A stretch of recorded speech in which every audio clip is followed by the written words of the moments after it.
tout le monde, ici c'est Chris d'Iconic et vous regardez le 82e épisode du Lifestyle Décodeur. Il y a quelques semaines, Cardi B et Megan Thee Stallion sortaient le clip de WAP, qui est un acronyme qui signifie en français, attention, bien mouillé. Donc ça annonce la couleur là. Le clip se passe dans ce que l'on pourrait décrire comme étant une sorte de maison close, enchantée, dans laquelle Cardi B et Megan Thee Stallion, version classique, s'y baladent. Alors quand je te dis classique, c'est qu'elles sont habillées, on va dire un petit peu chic, mais ça reste quand même très sexy, comme tu as pu le voir dans les extraits. Au fur et à mesure qu'elles ouvrent les portes de l'établissement, elles y trouvent des courtisanes. En réalité, c'est elles-mêmes sapées, bon, je sais pas si on peut parler de sapées, mais à la fois sexy et extraordinaire. Un coup, c'est Megan avec des tigres blancs, et un coup, c'est Cardi B en léopard. Là, quand tu vois le clip, on peut dire qu'on est clairement face à des chouins féeriques, ok? Là, c'est pas commun, c'est quelque chose de magique qui se passe. Et comme tu peux t'en douter, le clip a fait polémique. C'était le but recherché. Et aussi, ça a fait un carton monumental. La controverse, ça a fait cartonner, ok? 26 millions de vues en une journée. Ce qui en fait l'une des vidéos les plus vues en 24 heures sur YouTube. En plus d'ouvrir un débat très intéressant sur l'objectification de la femme noire dans les clips, la sexualisation, etc. Ça m'a aussi rappelé un sujet de LSD que je voulais faire depuis assez longtemps, qui est donc le rapport entre le hip-hop et les standards de la beauté. Comment le hip-hop a fait évoluer les standards de la beauté. Donc dans cette vidéo, je vais revenir un petit peu sur tous les gros phénomènes hip-hop qui ont fait changer justement cette perception que l'on a de la beauté. Cette vidéo a vraiment vocation à te faire parler, donc j'attends de ta part un maximum de commentaires et aussi bien sûr des likes et des partages. Petit rappel, le LS Drop de Kanye West est toujours disponible sur le store Iconic Market. Va faire un saut, il te reste une semaine pour choper les pièces, après quoi les produits ne seront plus du tout disponibles. Donc je te laisse checker tout ça après la vidéo. Sans plus attendre, on y va. Si tu cherches à savoir quels étaient les standards de la beauté dans les années 90, il te suffit de regarder le générique de Alerte à Malibu. Pour mes Gen Z, ma génération Z qui connaît pas grand chose aux années 90, Alerte à Malibu, c'était la série la plus populaire de ces années-là. Fin 1980 et début des années 2000. Alors ça retrace le quotidien d'une brigade de sauvetage des plages de Malibu. Donc Malibu, c'est à Los Angeles. Cette série était extrêmement populaire, donc il y a de très fortes chances que tu connaisses, mais on ne sait jamais. Il y a peut-être un parmi vous qui connaît pas, et j'aimerais pas qu'il soit perdu dès le début de la vidéo. Une grande partie du succès de cette série repose sur la beauté du casting, aussi bien chez les hommes que chez les femmes. Du côté de la gente féminine, il y en a une en particulier qui incarnait parfaitement les canons de la beauté de l'époque, à l'américaine. Pamela Anderson. Pamela Anderson, c'était la bimbo par excellence qui faisait fantasmer toute l'Amérique et même le monde entier. D'ailleurs, je me rappelle, il n'y a pas si longtemps que ça, elle était venue en France à l'Assemblée nationale et il y a eu carrément une bagarre. Et les mecs, ils se sont tapés pour la voir. Alors, ses atouts, sa chevelure blonde platine, sa généreuse poitrine et sa taille de guêpe. Ses fesses étaient petites et ses hanches peu prononcées. Et dans ces années-là, c'était les critères de beauté mainstream, ok? C'est ce que l'Amérique idéalisait. Toutes les célébrités de l'époque vont tenter de suivre ces critères de beauté pour rester populaires, dans tous les domaines. Il n'y avait qu'à regarder les starlettes des années 80-90 jusqu'au début des années 2000 pour s'en rendre compte. Elles sont quasiment toutes blondes, que ce soit dans la musique, dans le cinéma,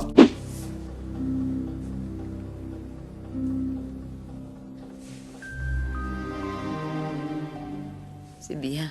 Ou encore dans le mannequinat. Même les femmes noires ont suivi cette mode. Mais à la fin des années 90, la culture populaire subit un changement majeur grâce au hip-hop et au R&B. De nouvelles icônes de la beauté vont émerger avec des codes propres à leur culture, donc latine ou noire. Et là, je vais faire un focus sur une personnalité en particulier qui a été la représentante de ce renouveau de la beauté mainstream, Jennifer Lopez. A bottom that's in proportion to yourself. Yeah, I have a you know, a large rear, I guess, for the norm. But you know, for me, it's normal. But what norm? No, because black women have had this bottom all our lives. And Latin women are the same way. And Latin women too. We're the same, we're shaped like that, you know, so it's not a big deal to me, but I guess that people are not really exposed to that on the daily until lately with the Latin explosion. Parler de l'évolution des standards de la beauté dans les années 2000 sans mentionner J.Lo, c'est comme parler de la cuisine italienne sans parler de pizza, Ou alors parler de la musique africaine sans parler de la musique congolaise. Ça n'a pas de sens. Comme la chanteuse l'explique dans l'extrait que je viens de te passer, l'Amérique mainstream n'avait pas l'habitude de voir à la télé son type de physique à elle. Et ça a été justement une sorte d'opportunité pour la chanteuse latina qui a su se démarquer des autres icônes de beauté de son époque. Il ne faut pas oublier qu'être sexy est avant tout un argument commercial. Donc J-Lo, c'était pas la plus grande des chanteuses. D'ailleurs, il y a une excellente vidéo sur YouTube de la part de Music Feelings qui justement parle de comment J-Lo a réussi à naviguer dans le R&B au début des années 2000. J'en dis pas plus, c'est très intéressant, mais tu vas comprendre que sa voix, ça n'a pas été sa force en fait, c'était plutôt son physique. Et justement, elle s'en est énormément servie pour avoir un succès commercial. Et du point de vue d'un homme comme moi, J-Lo, c'est parmi les plus belles femmes du monde, tu vois. Ça me choque pas que son physique l'ait énormément aidé à réussir. J-Lo a beaucoup contribué à bâtir le mythe de la bomba latina, c'est-à-dire de cette femme aux cheveux plutôt foncés et aux fesses bien rebondies. Cela a permis à l'Amérique blanche d'ouvrir son champ de vision en termes de beauté. Un véritable mythe s'était créé autour du fessier de J-Lo. Je pense que si tu as mon âge, tu t'en rappelles de ça. C'était quelque chose d'assez particulier. Toutes ses apparitions étaient scrutées. Son fessier était photographié sous toutes les coutures. Il était ensuite commenté, moqué, caricaturé, loué, copié-collé. Bref, ses fesses sont devenues véritablement iconiques. Bon, tu l'as senti que j'ai voulu la placer là. D'ailleurs, il était tellement devenu iconique qu'il a fallu l'assurer. Et il a coûté très cher. 27 millions de dollars d'après mes sources. Moi, tout ce que je peux dire, c'est qu'à ce prix-là, la paire de fesses, t'as intérêt à chier de l'or, des lingots d'or comme ça. Brr. Après, bon, J-Lo n'était pas la seule star à avoir fait découvrir à l'Amérique populaire, l'Amérique mainstream, ce que c'était d'avoir une vraie paire de fesses. Il y avait par exemple Beyoncé dans la même période qui commençait à percer au niveau de sa carrière solo, qu'il faisait aussi très bien. Sauf que, à la différence de J-Lo, Beyoncé ne mettait pas ses fesses au centre de son marketing. Elle voulait vraiment être vue comme la diva du R&B, sexy certes, mais la diva du R&B, et elle se servait de son corps pour justement vendre, être populaire, être diffusée, être dans les magazines, que les filles aient envie de lui ressembler, tu vois ce que je veux dire? Mais c'était pas au centre de son marketing, contrairement à J-Lo qui l'a vraiment poussé au maximum. Donc ouais, J-Lo, c'était super important d'en parler, d'en faire un focus. Bien sûr, il y a d'autres chanteuses qui ont eu un impact, mais très sincèrement, pas autant que J-Lo. C'était vraiment la référence à ce niveau-là. Penchons-nous maintenant sur un phénomène qui a émergé en parallèle de l'explosion du hip-hop. Lorsque cette musique a commencé à rapporter gros, que les maisons disques se sont dit « Ok, il va falloir qu'on investisse plus dans cette musique, dans la promotion », l'outil le plus puissant pour faire de la promotion, c'est quoi? Les clips, touchés. Le clip, c'est le moyen le plus puissant pour un artiste de faire la promotion de sa musique. Tu vas passer à la télé, dans le monde entier. C'est le meilleur moyen de gagner de nouveaux fans, etc. Moi-même, j'ai découvert le hip-hop grâce aux clips. Et c'est la raison pour laquelle c'était primordial pour les maisons de disques et pour les rappeurs de mettre le paquet dans les visuels, dans les clips. Mais à quoi ressemblaient les clips qui cartonnaient à cette époque-là? Ça ressemblait à une grosse fiesta. Ouais, faut que j'arrête de chanter R. Kelly là. Je vais me faire cancel. Comme toute bonne fiesta qui se respecte, il y a de l'alcool, de belles maisons, de belles voitures, mais surtout, des belles femmes. Et c'est comme ça que le concept de Vixen a émergé. Being a vixen is a female that's in a music video that was the lead girl, the main girl. She definitely has a stage presence, an aura that makes people want to know who she is.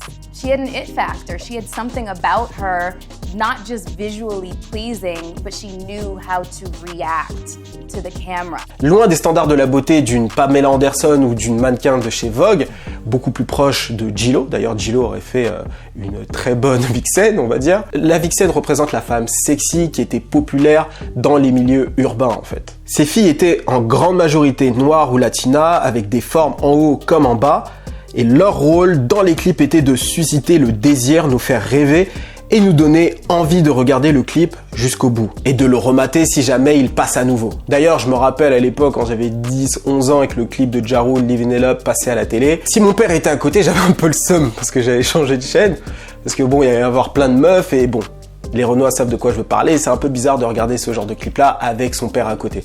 Parce qu'au final, il va te demander de changer, il va te regarder bizarrement, il va dire ce petit-là, qu'est-ce qu'il regarde, tu vois.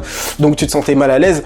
Donc j'aimais beaucoup le son, tu vois, mais j'étais obligé de changer. Bref, avoir beaucoup de vixen dans ces clips voulait dire que le label avait investi un gros budget sur toi. Parce que parfois, ça pouvait coûter vraiment cher. Et ça, je vais y revenir. Les clips les plus populaires des années 2000 avaient tous des vixen. Par exemple, dans P.I.M.P. de 50 Cent, Hot and Here de Nelly, Livin' It Up de Ja Rule ou encore Big Pimpin' de Jay-Z. Dans tous ces clips-là, il y avait plein de vixen. Là, je t'ai cité 4 clips, mais il y en avait partout, tout le temps, tu vois, c'était la base. Et certaines de ces vixen à l'époque devenaient aussi populaires que les rappeurs. Les magazines hip-hop à l'époque recevaient des courriers avec les fans qui demandaient justement mais dans le clip de T.I. il y a une fille qui passe à un moment donné, quel est son nom, où est-ce qu'on peut la retrouver, etc. Donc c'était vraiment devenu des célébrités à part entière. Et parmi les plus connus, il y avait notamment Gloria Velez, Buffy the Body ou encore Melissa Ford. Elles pouvaient être payées des sommes astronomiques pour leur apparition. Quand je dis astronomique, ça pouvait monter jusqu'à 5 chiffres. Hein. Une Buffy the Body disait qu'elle était payée, je crois, 25 000 $ l'apparition à un moment donné. Melissa Ford, l'une des modèles les plus populaires de cette époque, a une façon très intéressante de se décrire. On l'écoute. Features became covers, multiple covers, calendars, and so I was a lot more like Pamela Anderson back then, just in terms of like, you know, the merchandising of my image and it just being kind of everywhere. Tu vois, Pamela Anderson, Renoir. On y est là, tu vois, et on sent qu'il y a un truc. Et avec le succès de ces vixen, il y a eu toute une économie qui a commencé à se développer autour d'elles. Aussi bien les clubs qui ont commencé à les inviter pour hoster, mais aussi les magazines, et en particulier un magazine qui me vient en tête, King. King est un magazine qui a émergé grâce aux figurantes. C'est les figurantes qui faisaient régulièrement la couverture de ce magazine et ce magazine avait pour but de mettre en avant toutes les femmes les plus sexy, noires et latinas. La plupart du temps, c'était des femmes qui apparaissaient dans les clips. Donc au final, il y avait leur propre plateforme qui a été créée tellement elles étaient devenues populaires. Donc ces filles étaient là à la base pour faire la promotion des rappeurs, mais au final, elles ont fait la promotion d'elles-mêmes et d'un nouveau standard de beauté. Donc tu vois, c'est assez drôle ce qui s'est passé. Là, je t'en parle comme ça avec le sourire en me disant « Ah, économie, marketing, etc. » Mais à l'époque, ce concept de la vixen a été énormément critiqué. Hein. Les rappeurs eux-mêmes ont été critiqués. And so I wonder, when you do a video like Tip Drill, do you think about yourself as someone who's setting a price on the black female body? Et les filles elles-mêmes l'ont été. En revanche, ce qui est indéniable et que personne ne veut reconnaître, c'est que ces femmes-là ont changé la perception de la beauté. Parce que quand tu passes dans tous les clips de rap les plus populaires et qu'il y a un certain standard de la beauté qui est mis en avant, c'est-à-dire la peau plutôt foncée, les lèvres pulpeuses, les fesses, etc., etc., au bout d'un moment, ça joue dans l'esprit des gens, tu vois. D'ailleurs, je me rappelle que le clip de Ja Rule, Livin' It Up, présentait la première partie du clip avec que des filles noires, et dans la seconde partie, lorsqu'il va en club, c'est que des filles blanches. Donc il avait conscience de ce qu'il faisait. Il avait bien conscience que son clip était diffusé partout, et que ces filles-là allaient faire d'une certaine manière la promotion de sa musique. Mais dans le cas des autres rappeurs qui mettaient justement que des femmes noires, etc., c'était une forme de promotion, tu vois. Et ces filles-là ont servi de rampe de lancement à beaucoup de modèles qui prospèrent aujourd'hui. Amber Rose par exemple, mais aussi Kim Kardashian qui a fait justement de ses formes, de ses fesses, un atout pour construire sa carrière. Parce qu'avec les vixen, les gens étaient déjà introduits à ce genre de corps, à ce genre de forme, en plus de J-Lo, tu vois. Qu'on l'aime, qu'on la déteste, Kim Kardashian est probablement l'une des femmes, l'une des personnalités qui a le plus contribué à l'évolution des standards de la beauté dans les années 2010. C'est indéniable, ok? Que ce soit positif ou négatif, le résultat est là, à nous de constater. Alors la star de la télé-réalité, à sa première saison, elle n'était pas ultra connue, tu vois. Elle était connue pour deux choses. Là, je te parle avant la sextape, d'accord? Elle était connue pour sa télé-réalité, l'incroyable famille Kardashian, bon ça tu le sais, et son job de styliste pour Paris Hilton. Parce qu'à l'époque, c'était Paris Hilton, la blonde skinny qui était à la mode encore, tu vois. C'était le top du top. C'était l'époque où Paris Hilton était encore au pic de sa carrière. Les blondes skinny étaient encore au top, tout comme Britney Spears et les fausses blondes infiltrées. Donc c'était l'opposé de Kim Kardashian, qui est une arménienne pulpeuse avec des cheveux sombres. Attention, elle restait quand même belle pour l'Amérique, ok? C'était pas du tout vu comme une fille pas jolie ou quoi, non. Elle était très belle, mais c'était pas juste l'idéal, tu vois? C'était pas le type de femme qui représente la beauté à l'américaine. Vers les 2007-2008, elle déclare à son copain de l'époque, non pas Reggie, Nick Cannon, elle déclare à Nick Cannon quelque chose de presque prophétique. Pas presque prophétique, de prophétique. Voilà ce qu'elle dit. She would say like, I'm gonna change the way people perceive beauty. And I was like, I hear you. You know what I mean? So I'm like, all right, sure you are. It's like, she's like, no, I'm gonna make people think that darker hair is better. Full-figured women and you know, darker complexion. She did it.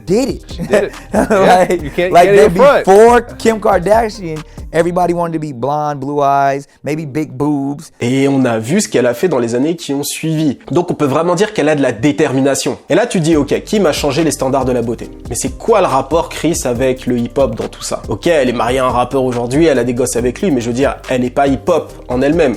Alors je suis d'accord avec toi, sauf que au tout début de sa carrière, et ça les gens le savent pas trop, la star de la télé-réalité a d'abord fait ses armes dans les magazines urbains, tu vois, les magazines sexy urbains. Par exemple, le magazine King, qui s'est construit, comme je te l'expliquais un peu plus tôt, avec les femmes noires et latinas, avec le succès des Vixen. Et c'est ce magazine-là qui a mis Kim Kardashian à ses débuts en couverture. Elle faisait la couverture aussi de Complex, bref, elle avait d'abord de la popularité chez les Renois. C'était clairement là-bas qu'elle fonctionnait. Et à ton avis, pourquoi elle fonctionnait autant chez les Renois? Bah parce que dans les critères de beauté dans la communauté noire et dans la communauté latine, c'est les fesses, tu vois. Et ces fesses, ça a été son arme de destruction massive. Kim Kardashian a réussi à rendre les fesses bombées à la mode, à tel point que même les pop stars tels que Lady Gaga sont passés sous le billard pour faire grossir leur postérieur. Et d'autres se sont contentés de twerker frénétiquement pour nous faire croire qu'il y avait du volume derrière. Coucou Miley. D'ailleurs, je suis tombé sur un article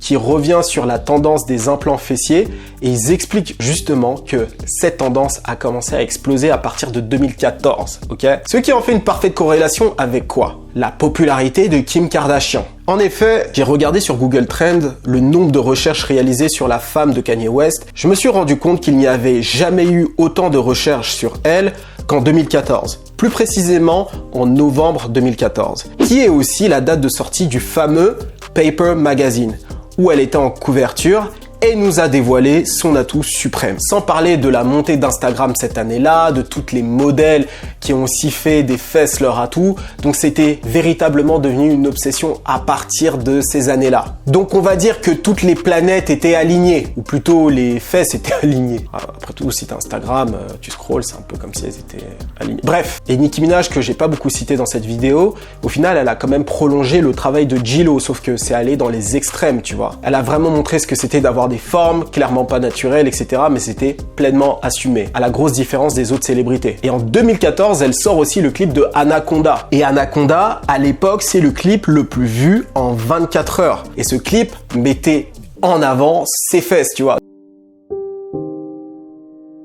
Aujourd'hui, avec les réseaux sociaux plus la culture des strip clubs, c'est encore un cocktail qui a encore plus fait évoluer les choses. Tout d'abord, j'ai envie de parler des Vixen. Alors ce phénomène-là a complètement muté aujourd'hui. Ça a muté en quelque chose d'encore plus puissant, les modèles d'Instagram. Alors aujourd'hui, la Vixen, c'est devenu une modèle Instagram qui a un following, donc beaucoup de gens qui la suivent, et grâce à ça, elle monétise donc son audience, en faisant de la publicité, du placement de produits, etc. Bref, tout ça, tu le sais. Et plus récemment, avec OnlyFans, ça a donné un pouvoir financier encore plus gros à ces femmes-là. D'ailleurs, si vous voulez un LSD sur OnlyFans, parce que je voulais le faire il y a quelques mois, mais finalement, je sais pas, je l'ai pas fait. N'hésitez pas à me le dire dans les commentaires, je le ferai avec plaisir. Ça fera un peu la deuxième partie de la vidéo sur les modèles d'Instagram que j'ai sorti il y a 2 ans. Pour ceux qui étaient là, vous savez de quoi je veux parler. Bref, donc aujourd'hui, le rapport de force n'est plus le même. Ces Vixen n'ont plus besoin des rappeurs pour être populaires, pour faire de l'argent. Elles ont plus besoin d'apparaître dans leurs clips. Et c'est une situation qui est déjà complètement différente. Donc ça leur donne du pouvoir. Et qui dit du pouvoir, plus de visibilité, etc., etc. Par exemple, Ruby Rose, une modèle qui est devenue rappeuse, peut être considérée comme l'une des descendantes des vidéos Vixen, à la seule différence qu'elle ouvre son compte OnlyFans, se fait 100 000 K en 48 heures, et se lance dans le rap dans la foulée et fait des millions de vues.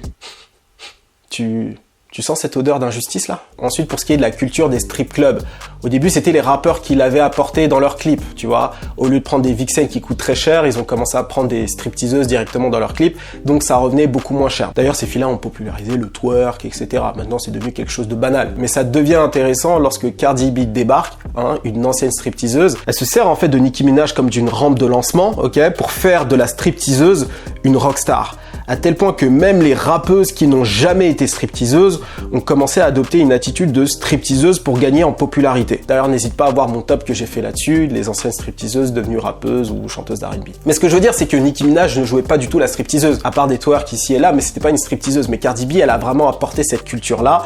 Donc, la culture de la stripteaseuse, c'est vraiment les grosses fesses refaites et les seins refaits, etc. Donc c'est quelque chose qu'elle a encore plus poussé. Et d'ailleurs dans le clip WAP, tu le vois très bien. Avec tout ce qui s'est passé, tout ce que je t'ai raconté, qu'est-ce qu'on peut dire? Alors le hip-hop a quand même le mérite d'avoir mis d'autres types de beauté en lumière. Déjà les filles un peu plus foncées, les lèvres pulpeuses, les fesses, les seins, etc. C'est pas pour autant que les blondes à forte poitrine ont arrêté d'être populaires. Pas du tout, elles sont toujours très populaires. Tu regardes une Lindsay Pelas, enfin je veux dire, elle a 8 millions d'abonnés, elle est très populaire. Donc on va dire que le champ a été ouvert. Après, il y a une question qui est intéressante, et c'est là où j'aimerais que toi tu y répondes. Est-ce qu'il y a eu objectification des femmes, avec les vixens, même aujourd'hui les femmes elles-mêmes avec OnlyFans, etc.